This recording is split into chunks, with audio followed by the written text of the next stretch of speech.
Hello, everyone. Welcome to Asian Society and the Sundance Film Festival program. I'm really excited to introduce the following film and filmmaker. The film itself is called TikTok Boom, and the filmmaker is Shalini Kantayya. And it is a really informative but kind of explosive look at the state of at least one social media platform. Let's look at this brief teaser of the film.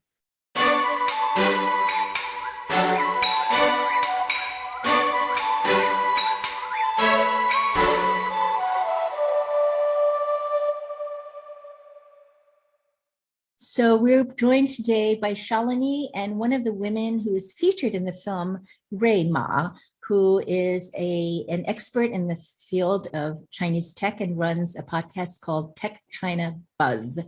Shalini, I watched your film actually several times because there was so much in there. And it starts out with these incredible profiles of how a group of influencers were basically changed overnight. Their lives, they woke up one morning, they posted something kind of innocently like, oh, this might be cool. And before they knew it, they had millions of followers. Tell me how you decided first to choose those particular influencers that you profiled. Well, thanks so much for having me. I have to say that I set out to tell the story of TikTok through Gen Z influencers because they are the inherent experts on the inventive use of the platform. And I sought out characters whose lives were changed in some way by being on the app and whose stories sort of illuminate bigger themes. Um, whether it's for Rosa and the way that her story highlights content moderation, or Deja talking about influencer mental health. And so I feel like um, each influencer sort of highlighted, a different theme that I think it's important to shine a light on. Mm. Well, each of those stories were so captivating and so personal. Feroza is the first one, and this showed the positive side of a platform like TikTok. She's from Afghanistan.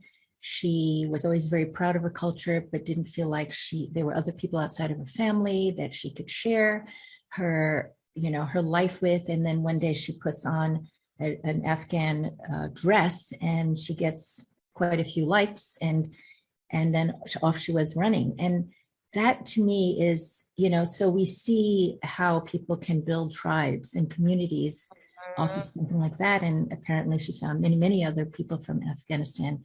Um, in the case of someone like Spencer X, just through beatboxing, he gained quite a large following. So it's all very fascinating. And the first half of the movie, I think, does an amazing job of exploring how again, they were able to just blow up overnight. And you feel like, okay, well, there's nothing wrong with this, but then your movie very adroitly takes a turn and talks about some of the deeper implications and complications of having such a life. Why don't you describe a little bit about what we learned both in the case of Feroza and Deja and Spencer, just a superstar that everybody loves. But other lives have been somewhat complicated. Well, I think that, what I sought to see is sort of pull the curtain back and say, how does this algorithm actually work? And I think I loved the history that Ray gives about that shows that this was like how a tiny startup began and how they had this crazy idea of building sort of recommendation algorithms. And I thought it was important to introduce characters like the founders um,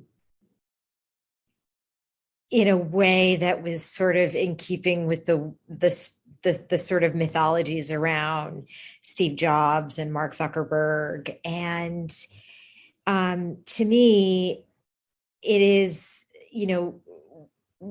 with Spencer and Feroza and Deja, it is this sort of algorithm that catapults their work in these different areas and sort of changes their lives accordingly. And so the film sort of seeks to explore and pull back the curtain on the algorithm itself and how it works. And how would you characterize what distinguishes the TikTok algorithm from others? Forgive this intro.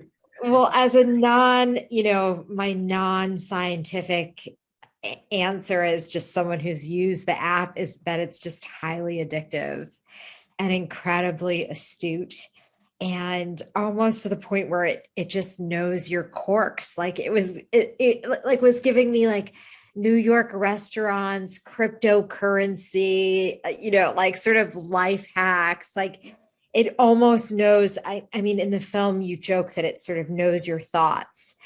And I think that what is different about the algorithm is that it does this with very little inputs. It's not you choosing your preferences. It's literally, it's like watching you watch, and it comes to know you with that kind of accuracy. And I think that's. Well, what I gleaned from it is that it uses a highly sophisticated facial recognition system, so that your eyes lighting up or a slight, smile on your face as you don't have to click or like or do anything, but that it manages to absorb what's going on in your face, and therefore perhaps in your mind. One of the influencers actually says, I was thinking about something, and then the ads came in or the videos came in or whatever. So that is clearly something that has been developed in a very, very, very advanced way. And if that's the case, here in the West, many people shun the idea of facial recognition for various reasons, but we seem to relish it when it comes to TikTok because they know us better than we may know ourselves at times. So I found that to be interesting, and that's what you start delving into in the second half of the movie: the origins of TikTok, the fact that it's it was started by someone from China with the intention, in fact, of going global. And that's where Ray Ma comes in. So Ray, who's been in this area, studying this area and being an expert on it for so many years, how did you find her, and what did Ray reveal to you in the course of making the film? Well, I found her through her very insightful podcast, Tech Buzz China. Is that correct? And then sought her out to be part of the film, and she was incredibly knowledgeable about the history of ByteDance as a company. Wonderful. Ray, what would you say? What kind of perspective were you able to offer Shalini? Oh, yeah, I'm definitely not a heavy TikTok user. And as we were just discussing before on the prep call, I don't follow any of these famous influencers that Shalini was able to capture as part of the film. So mine's purely from sort of a business perspective on ByteDance's success in their international expansion, and looking at their innovative strategies, and looking actually going forward, if, as we were discussing, if I think maybe there are other Chinese companies that are going to be looking at replicating their success. So those are the primary topics that I spend a lot of time thinking about and doing research on. What is it that you were able to share about ByteDance in particular that was helpful to Shalini? Well, I think at the time, if I remember, I gave a lot of background information on ByteDance, the company, the founders, the environment that they were operating in when they first got started, and because TikTok is not their first success, right? So by the time they were coming to the West, or just outside of China in general with TikTok, they were already a quite established company in China. They were considered one of the sort of second tier internet giants, the first tier being Alibaba, Tencent, Baidu, and right below them there was ByteDance, Meituan, and Didi. so they were considered like a very, very big and formidable internet company already. And interestingly, in 2018, actually, Zhang Yiming, the founder of ByteDance, had predicted very publicly in an interview that he was hoping that his personal goal for the company was to reach over 50% users coming from outside of China by 2021. And I think they've largely achieved that, which is very, very surprising for a Chinese company to have that kind of ambition, back in 2016, 2017, when they were expanding overseas, and then actually achieve it. So that's also something that I think I try to highlight as part of the information to Shalini. I do wonder if others didn't also have that ambition. I think Alibaba had that ambition based on conversations I've had with Jack Ma and others, but it's been very difficult.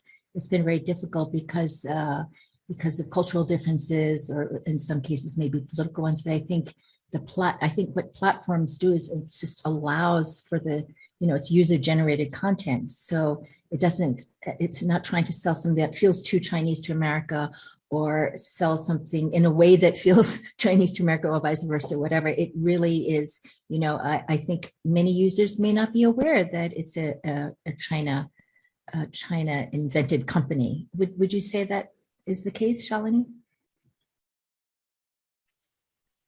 Yeah, I mean, I think that what Rayma and others helped me understand is just a little bit of the broader landscape of China tech. And I think that many people in the US may not understand that China is a major world leader in artificial intelligence technology. And I think that I wish I had more time in the film to give sort of background, because I think that background is actually fascinating. The fact that AI industries grew up almost completely independent from the West. And because of that, I think innovation has thrived in a way, and maybe even sometimes outpacing the West, or dare I say it, many times. And so I think that is fascinating for me to be, because I think that what I came to understand is that a lot of people's issues with TikTok, or a lot of the people raising issue with TikTok, were these Silicon Valley companies that feared the competition. Well, I loved those scenes, the very ironic scenes of seeing Mark Zuckerberg at first wanting to buy TikTok, and then suddenly deciding it was the enemy, and we see him trying to speak Chinese rather poorly, I would say. But nevertheless, he had gotten he had meetings with the very high level leaders. So, we're living in a time now, and those of us who have been marinating for a long time in the China space, we're very, very aware of the flip-flop in terms of public attitude, government policy, and everything else that comes with it. So, we're on a Zoom now. Most people are not thinking, oh, this was also created by a gentleman from China. TikTok was created in China. And instead, as you so rightly point out in your film, there have been times where TikTok has been used as a symbol for what we, should not be doing, because there's already too much interaction with China. But really, the idea that it could be shut down at this point seems a little preposterous. I mean, the popularity and the number of people who are relishing the platform is just become too great. So it's a little bit out of control in a sense. The people have spoken. They love this app. And the ramifications of trying to shut it down, I think would be far too great for any one person to take on. That's my feeling watching the film. And again, it's so informative. I mean, do either of you have a prediction about the future of this particular platform, or perhaps just the intense interaction that's already going on between China and the US, despite the fact that governments on both sides are trying to keep us farther apart?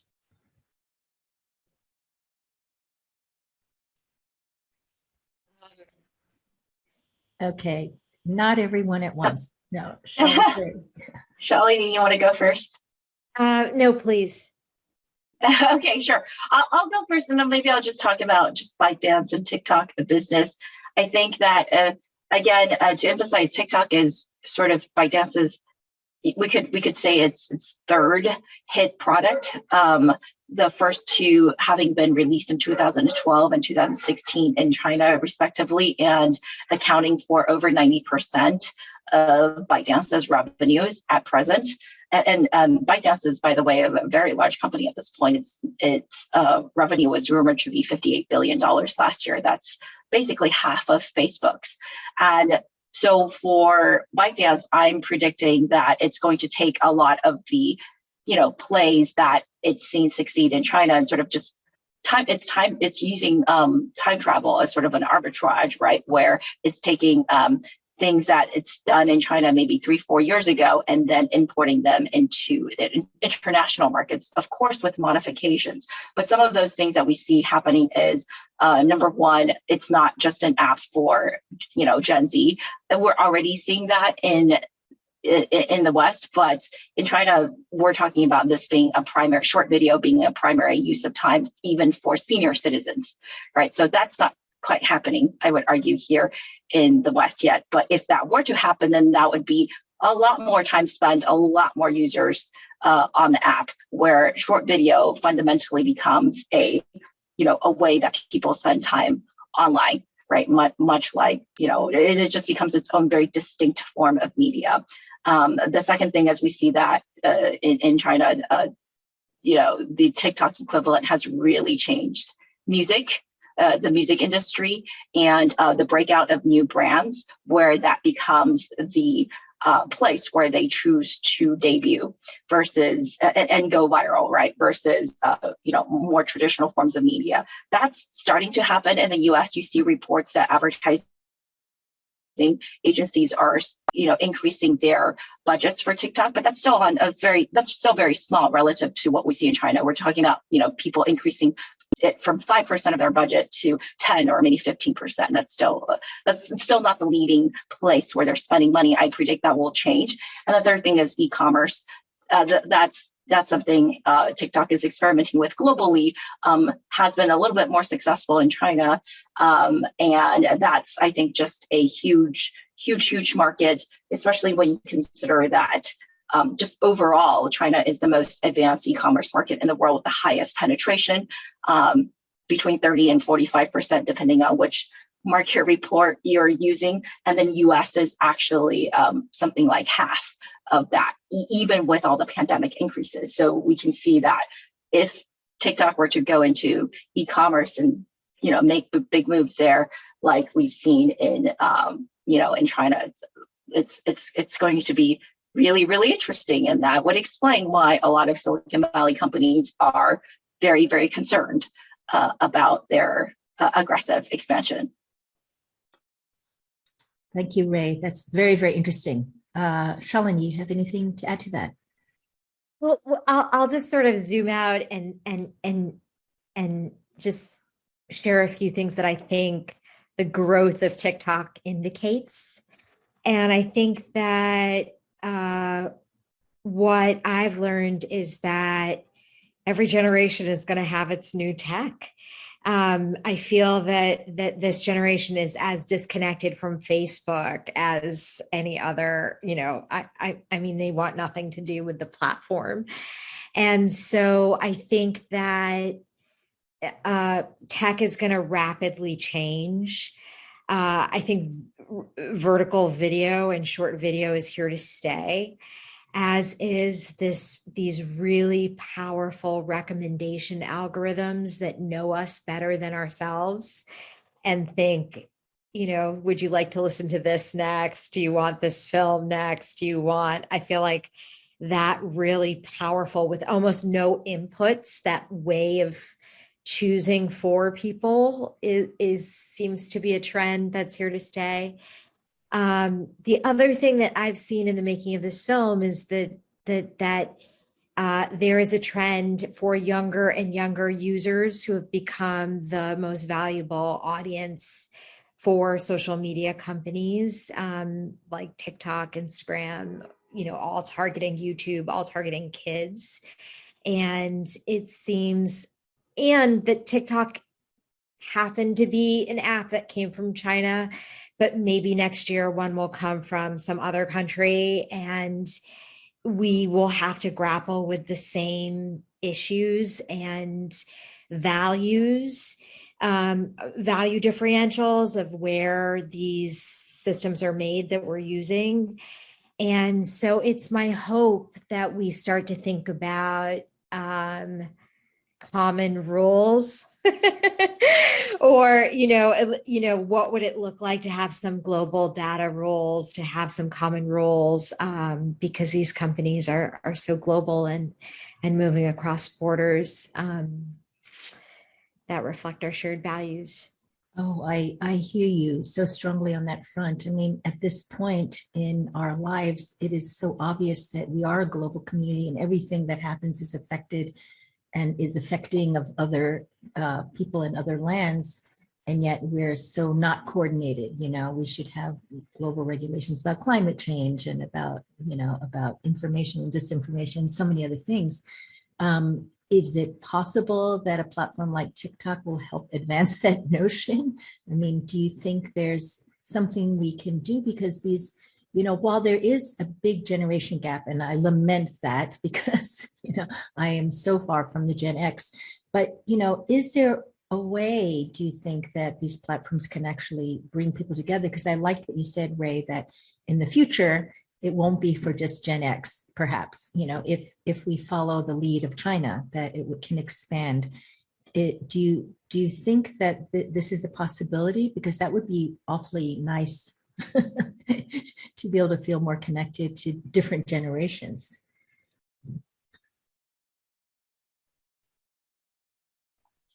I can just jump in really briefly about at least what we're seeing in China. I think that a platform like TikTok that makes it easier for just content creators of all colors and stripes to get on and create and distribute. I think that it's possible. The platforms do have to do some work in in getting the creators on board and really making this a comfortable community for them through rules and subsidies and whatnot. But for example, some of the creators I follow on the Chinese version of TikTok are people I would never have met in real life. They're from different age groups. There are these senior women who are living their best retired life, and then there are also these people living in rural China who are living entirely different lives that I would never encounter otherwise. So I think overall, in general, if we are, there has to be a balance between what the platform does in terms of, recommending you and then getting you out of that bubble that you create with your own preferences, right? I think ByteDance is somewhat aware of this. I don't know if they're doing the best job possible, but this is a topic that is hotly debated in the tech community when it comes to recommendation engines in general. And I'm personally a techno optimist, so I'm hopeful that there will be more connection and collaboration and understanding if we use technology the right way. So, but maybe there does need to be some rules around it as well. Maybe some global rules. I'm not sure.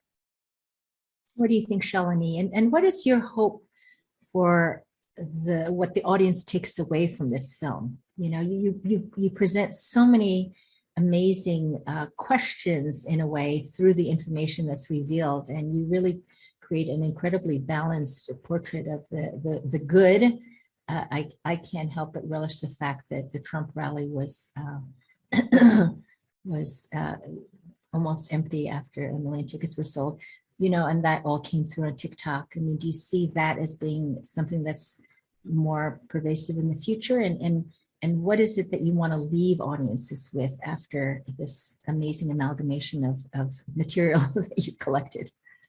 Well, I think that I hope that audiences become more literate about how these systems work. I hope there's a little bit more cultural understanding about some of the conflict surrounding TikTok. And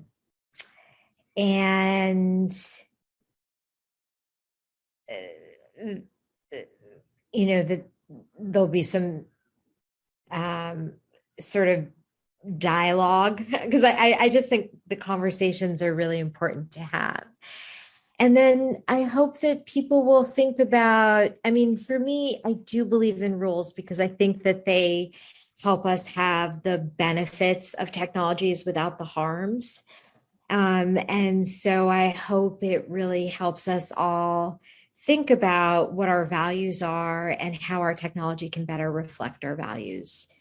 And when it comes to big technology companies, how we can demand more transparency and more accountability from all these companies.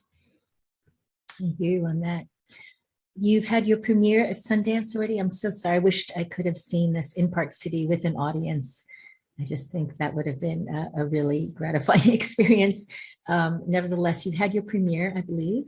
And what kind of response have you had so far? We had a wonderful premiere at Sundance virtually on Sunday, and the cast was there, Spencer X and Veroza and Deja, and it was just fantastic to connect and tap into a little of the energy that we also miss being in the theater with the audience and seeing it on a big screen. And what did they think watching the film? I assume they'd seen it before in any They case. all love the film. They all love the film. They've been wonderful supporters of the film. Mm-hmm. And I believe is Feroza still active on TikTok? You mentioned that she's in college. No, now. I haven't checked with her. She's, I think, active as a first year college student. So I know that that's her main focus. Yeah, hopefully not too active. That's college is supposed to take some of your time. I know we saw towards the end that Spencer X is a superstar, even on Hollywood Boulevard. With Absolutely, and continues stars. to be. So he seems all set. He's probably doing branded, content for the rest of his life if he wants. And what about Deja? Deja is also a college student at Columbia and is also doing brand deals and help support and is still supporting herself and her mom through amazing. TikTok. Amazing. Those are all really interesting and different motivations for staying on the platform. But I thought that was such a beautiful array of their different journeys. And so to me, the film, the marvel of the film is that you're able to show a very microcosmic view of these individuals, but also on a macro level. I can't stop thinking about what this means for just social media in general, but also geopolitics, the US and China relations being so distraught now, and how we're so intertwined, and mostly a term that I've been reading about called hyperobject, which is something Adam McKay discusses in, or at least tries to portray in his film Don't Look Up. It's this feeling of things are so big and so seemingly out of our control. Maybe someone like Ray has a better handle on what's going on, but ordinary lay people are, I feel like we're just constantly catching up, and things are happening without our ability to necessarily even understand in the moment what is happening. It's so big and so far reaching in every way. I thought I might just ask you, do you have the same anxiety I do about the, whether it be what's happening in AI or just the sort of the global issues that we're all facing, and yet not being able to come together as a global community? and that's why in a way I feel like TikTok is in an ideal world, and I tend to be an optimist. In the utopian world, TikTok would be a way to bring people together, because it clearly shows China not just being a place where manufacturing is done. For so long, people have seen it as being, that's where we got cheap labor, and now clearly it's showing itself to be. And people who are very well educated know that there's a lot of innovation coming out of China, but I think in many people's minds it's not yet there, and so don't see the future trends as well. I mean, what do you think? I guess I'm asking such a broad question, but what do you see as being as happening in the near future in regards to China and the U.S., if it's possible to say?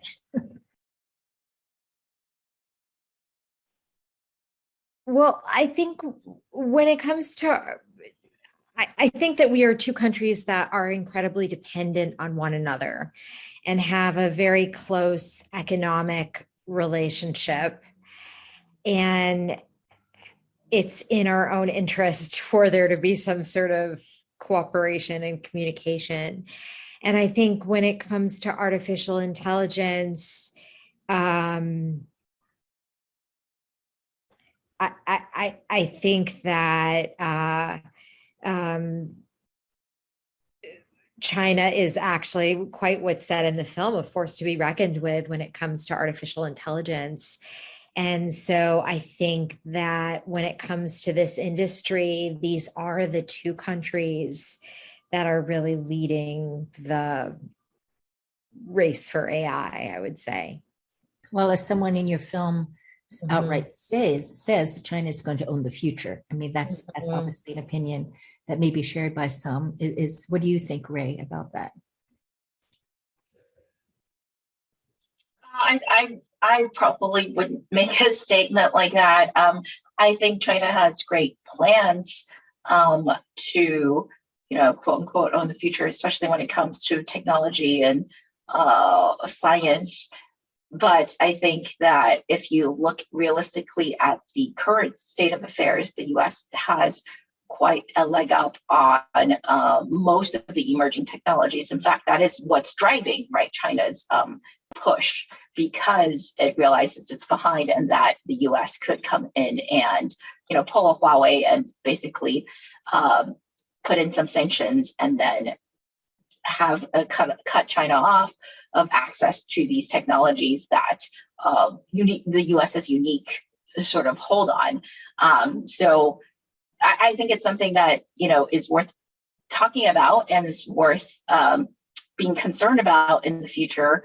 And I absolutely, being a resident of Silicon Valley, grew up here, would love to see Silicon Valley, my home, continue to be dominant in tech. But I also recognize that's probably not possible, and that the entire world is going to globalization and more capital and talent, and and tech itself is what's enabling actually other ecosystems to catch up.